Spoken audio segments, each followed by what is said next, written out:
When I say that I do not believe in such concepts as dyslexia, which doesn't exist. Whether or not a trans person chooses to identify in whatever way, but you are so arrogant. Absolutely not. No. This has to be one of the most satisfying debates on the internet. It's heated and hilarious, but also it's a valuable contrast between somebody who is intelligent, poised and witty in their messaging, and somebody that is unhinged, emotional, and that can't read a room. Plus the debates on free speech, which is of the utmost importance. Let's get into the clips. Now, there has been for some time on the internet a Facebook page entitled Peter Hitchens Must Die. Broadly, I agree with this. It's a statement of fact.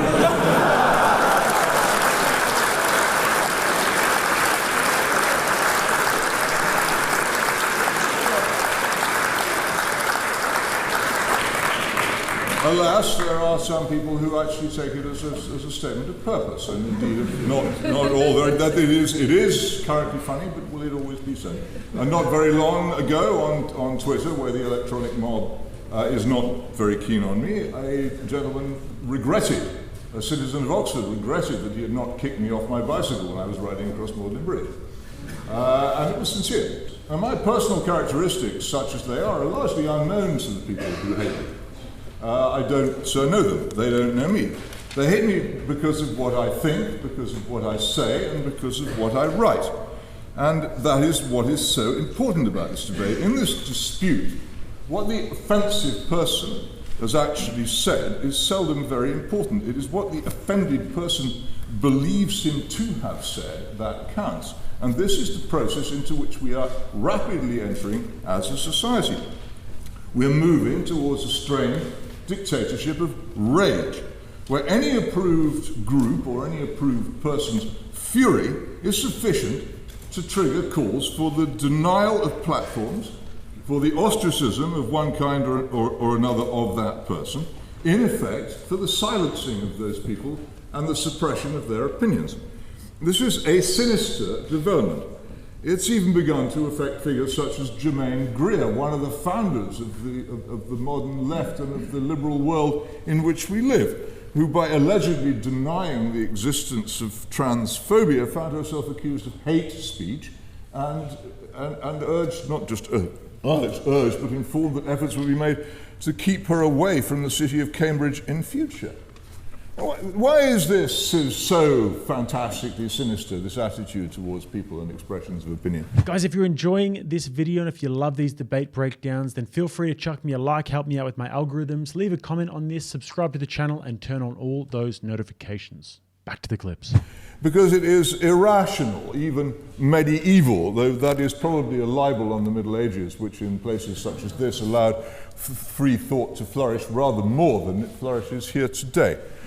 For instance, when I say that I do not believe in such concepts as dyslexia, which doesn't exist, nor in ADHD, which is a figment of the imagination, or in addiction, another fantasy of the modern world, people immediately respond by writing to me, by sending me emails, or by saying on Twitter that I have insulted them. I've never met these people. I don't even know what they look like. I don't know their names, but they believe that I have insulted them. Believe me, I have in my time been insulted by experts, and I have got quite used to giving back as good as I get. And if I insulted you, you'd know all about it, and you stay insulted at least for the rest of the evening. I have not in any way insulted these people. I have never myself been offended or insulted by the expression of opinion with which I disagree, and I do not see why they should be. The very idea that it should be possible to claim to have been personally offended by the expression of opinion is a dangerous absurdity and a danger to a free society. This idea that any opinion legitimately expressed can be dismissed on the grounds that it is an offence or an insult to an individual is the foundation of a new and terrifying censorship. And censorship is the foundation of tyranny. And if you don't want censorship or tyranny, then you must support this motion. Thank you very much.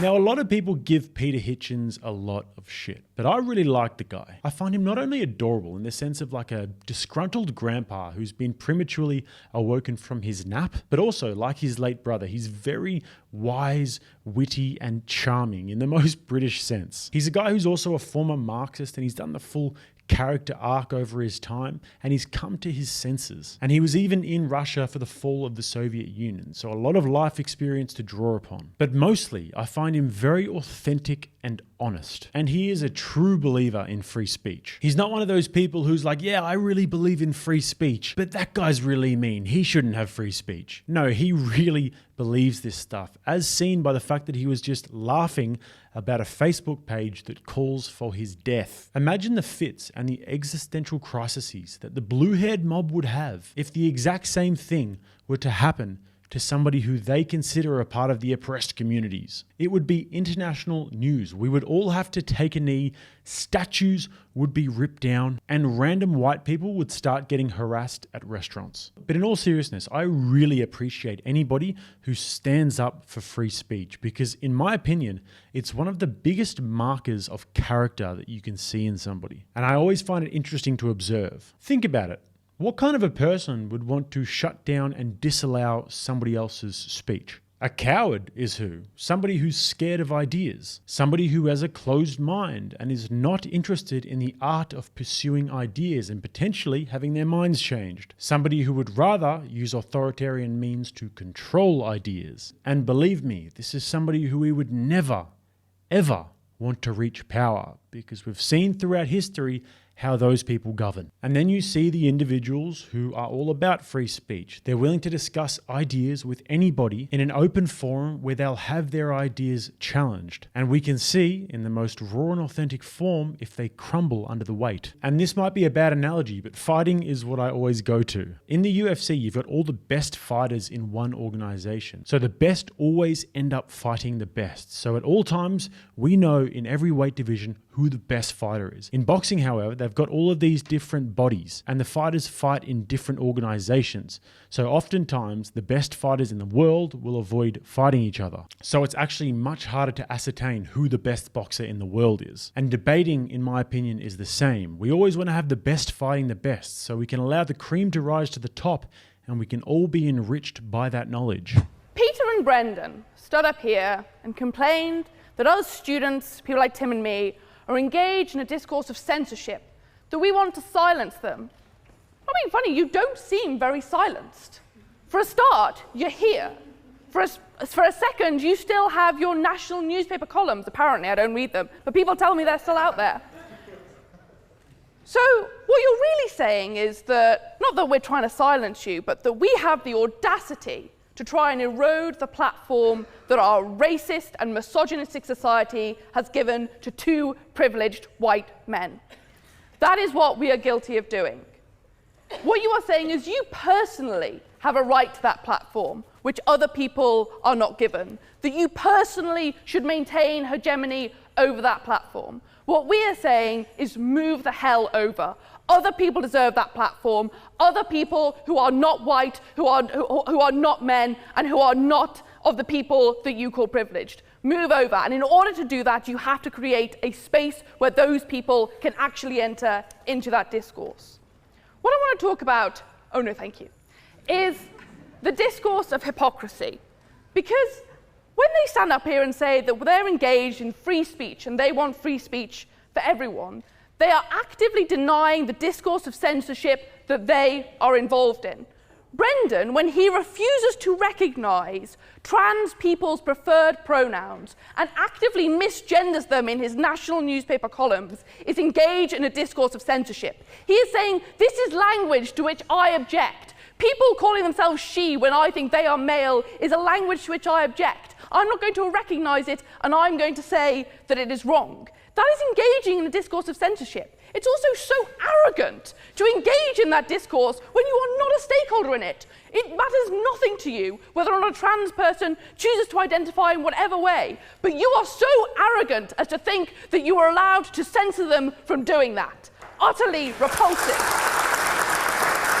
No, thank you. I'm coming to you, don't worry. Peter Hitchens, when you write that a discourse of Islam is what causes Muslim men to rape, you are engaged in a discourse of censorship.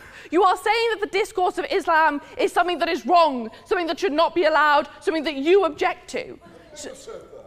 Yeah, go for it. Is it not true that to have a different opinion isn't the same as telling other people that they shouldn't have or they can't have that opinion? Absolutely not. No.